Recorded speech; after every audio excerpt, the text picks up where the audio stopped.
Ivar Jenner berpeluang besar gabung Oxford United di musim panas. Alasan Erick Thohir tidak targetkan emas di SEA Games 2025. Kevin Dix masuk best starting 11 Bundesliga pekan 11. Pemain muda Indonesia paling bertalenta saat ini. Simak informasi selengkapnya sebagai berikut.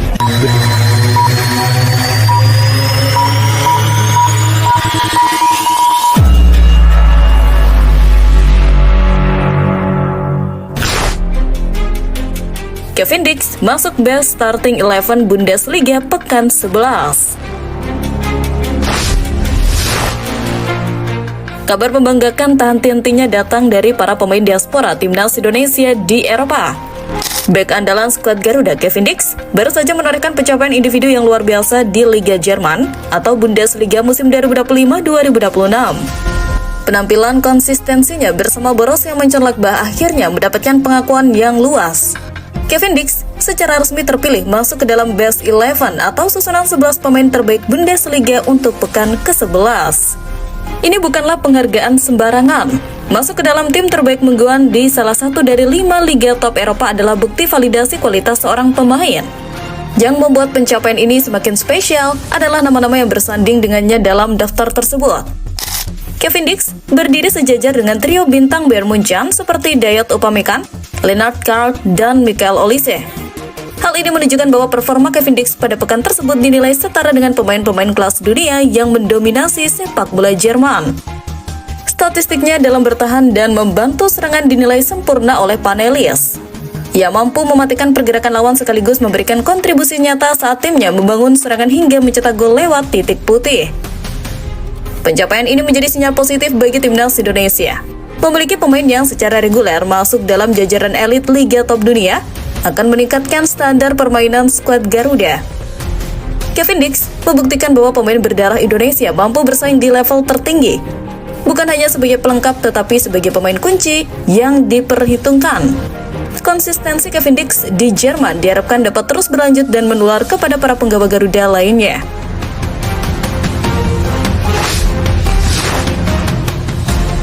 Pemain muda Indonesia paling bertalenta saat ini.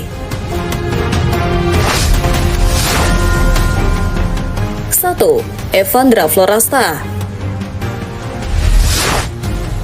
Pemain yang satu ini layak disebut sebagai otak permainan di lini tengah timnas Indonesia U17. Evandra Florasta selalu dipercaya sebagai starter dalam 3 pertandingan fase grup dan tampil konsisten sebagai pengatur ritme permainan. Di bawah asuhan Nova Arianto, Evandra memiliki kontribusi besar dalam distribusi bola, membuka ruang, hingga membangun serangan. Ia juga dikenal sebagai eksekutor penalti yang tenang dan akurat. Dalam laga kontra Honduras, kalemnya saat mengeksekusi penalti menjadi kunci keunggulan awal Indonesia. Atas penampilan dominannya, Evandra bahkan dinobatkan sebagai man of the match pada pertandingan tersebut. 2. Fadly Alberto. Sepanjang Piala Dunia U17, perannya di lapangan sulit digantikan berkat visi bermain dan insting ofensifnya. Fadly menjadi penentu kemenangan bersejarah Indonesia saat menghadapi Honduras. Memanfaatkan umpan silang Mirza Firzatullah, ia melepas tembakan keras ke tiang jauh yang tidak mampu digagalkan kiper lawan.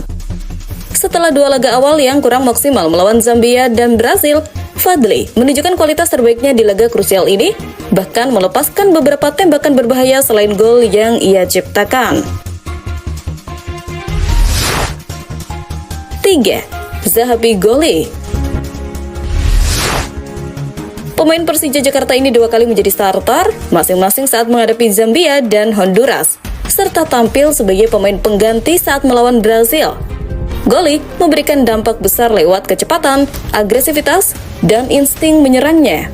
Ia mencetak gol perdana Indonesia di fase grup ketika menghadapi Zambia. Di 2 laga berikutnya, kontribusinya tetap terasa lewat tembakan-tembakan yang mengancam gawang Brazil maupun Honduras. Ketiganya bakal kembali menjadi bagian skuad timnas U20 asuhan Nova Arianto. Bukan tidak mungkin, Evandra, Fadly Alberto, dan Zahabi Goli akan jadi tumpuan masa depan timnas Indonesia jika mampu mengembangkan kualitasnya.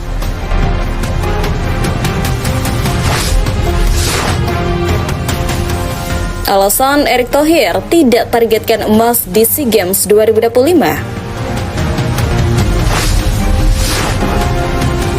Jelang gelaran SEA Games 2025 di Thailand, Ketum PSSI Erick Thohir mengambil langkah yang tidak populer namun sangat visioner. Secara resmi, PSSI menyatakan bahwa mereka tidak menargetkan medali emas untuk Timnas Indonesia U22 di ajang tersebut. Keputusan itu tentu memicu tanda tanya besar, mengingat tradisi Indonesia yang selalu memburu emas di pesta olahraga Asia Tenggara. Namun, terdapat 3 alasan utama yang sangat logis di balik keputusan ini. PSSI kini lebih memprioritaskan pencapaian di level Asia dan dunia, seperti kualifikasi Piala Dunia dan Piala Asia, dibandingkan sekedar dominasi di level ASEAN.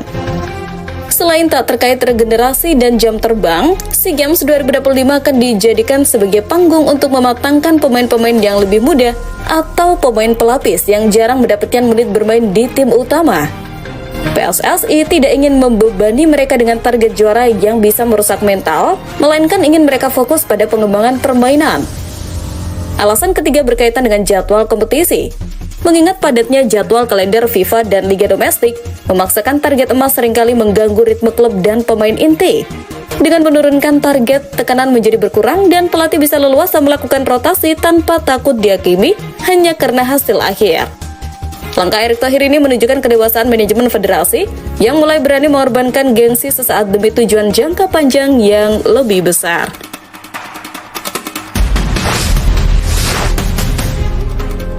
Ivar Jenner berpeluang besar gabung Oxford United di musim panas.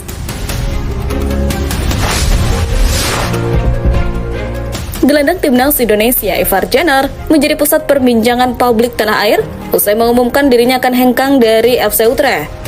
Menariknya, pemain berdarah Jember itu dikabarkan memiliki peluang yang sangat besar untuk bergabung dengan klub divisi Championship Inggris, Oxford United, pada bursa transfer musim panas 2026 mendatang. Bergabungnya Ivar Jenner ke klub milik Erick Thohir tersebut dinilai sangat masuk akal. Mengutip akun Instagram @timnas.extra, Oxford United kekurangan pemain berkualitas di posisi gelandang bertahan, area yang biasa diperankan Ivar Jenner.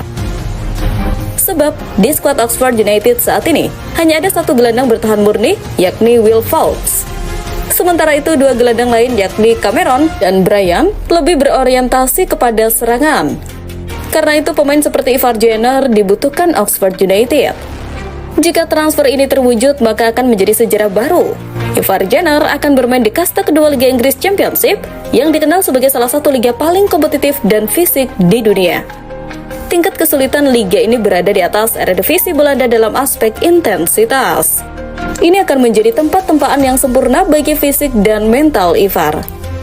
Kepindahan tersebut bukan sekedar transfer pemain biasa, melainkan langkah strategis untuk menempatkan pemain kunci Timnas Indonesia di liga yang memiliki exposure global tinggi. Koneksi orang dalam pemilik klub tentu memuluskan jalan ini, namun Ivar tetap harus membuktikan kualitasnya di lapangan. Bagi Ivar Jenner, bergabung dengan Oxford United adalah kesempatan emas untuk mendekatkan diri ke impian bermain di Premier League. Bagi Timnas Indonesia, memiliki pemain reguler di Liga Inggris, meskipun Divisi 2, adalah sebuah kemewahan yang akan meningkatkan kualitas lini tengah skuad Garuda secara signifikan.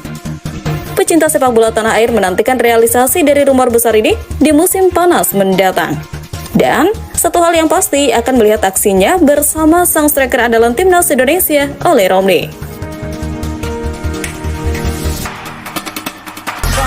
Itu dia cuplikan singkat videonya Sobat Garuda. Jangan lupa tinggalkan jejak di kolom komentar dan jangan lupa like, komen, dan subscribe dan share semua video ini apabila Anda menginginkannya.